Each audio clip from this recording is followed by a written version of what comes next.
Okay, so this is from my friend JFootman on Venture Rider, talking about checking the transmission on his bike. This is doable on all motorcycles, not just the Venture that we're working on, but this is how you feel your transmission. Check your transmission.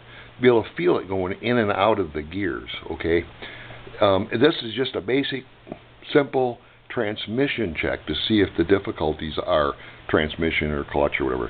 So what I'm doing right now is I'm going to just rock the bike back and forth and feel the gears coming in and out as I do rock it back and forth. Okay, and you should be able to run it through the gears, just rocking it back and forth and feeling it with your finger instead of your foot, because you really can't feel that well with your foot like you can your fingers. Okay, and here's how you do it.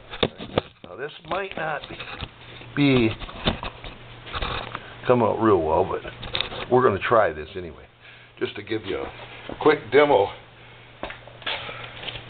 Just a quick demo there, Mr. Footman. Let's see if I can get this on tape for you, on video for you. Okay, so I'm leaning the bike up right now. I'm leaning over the seat. All right, and right now I'm in neutral. See, it's rolling back and forth real easy. Pushing down with my finger, and I can just rock it and engage it. There's first. Okay, now back up. Now you know I got a lot of play in this. This thing's got a lot of miles on it and stuff, but it doesn't make any difference if it doesn't have that much play in the linkage. Okay, there's first. Now back to neutral. One little click. See that? Okay. Now here's second. See, you hear it drop in? There's second. Okay. There's third. Rocking it back and forth. There's fourth. Make sure it goes all the way in. Alright? Make sure you feel it go all the way in so it's not in between the pins on the shift drum. And there's fifth. There's the top gear. Keep rocking. Down gently.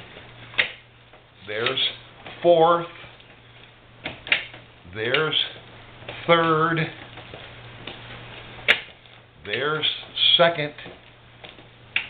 There's neutral. And there's first. There we go. And then back up. Now watch. Just halfway up, and there's neutral. All there is to it. Now, if you can't do that with your bike, with your motorcycle, then it's not clutch related. Okay, that was just transmission linkage check, transmission shift fork check, drum indexer check. You know, that checks all that. If you can do that, then it's like I just did, then it's probably clutch related.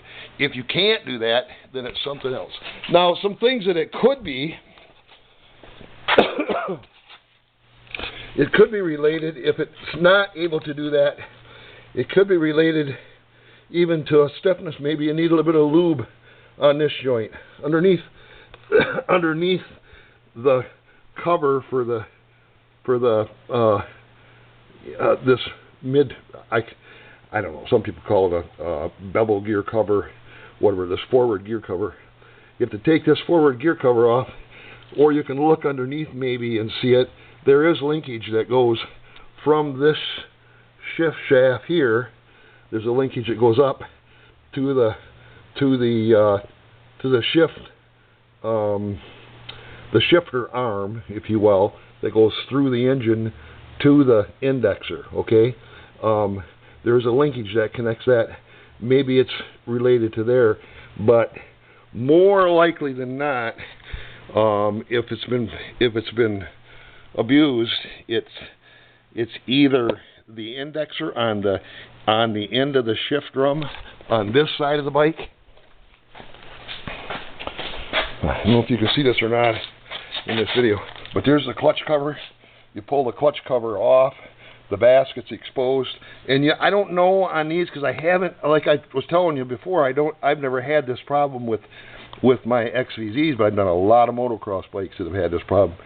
The shift drum sits underneath the basket, underneath the clutch basket on this side, and it's got pins in it, alignment pins that the cam follower rides in, and possibly that's an issue. Possibly it's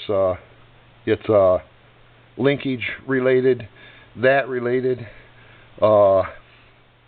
cam follower related, and if that's not the case, it's quite possible it's got a bent shift fork. Okay. So anyway, there you go. There's a good quick test for you, just to let you know what I'm talking about anyway. Okay. All right. Hope this helps, JFootman. Hope it helps.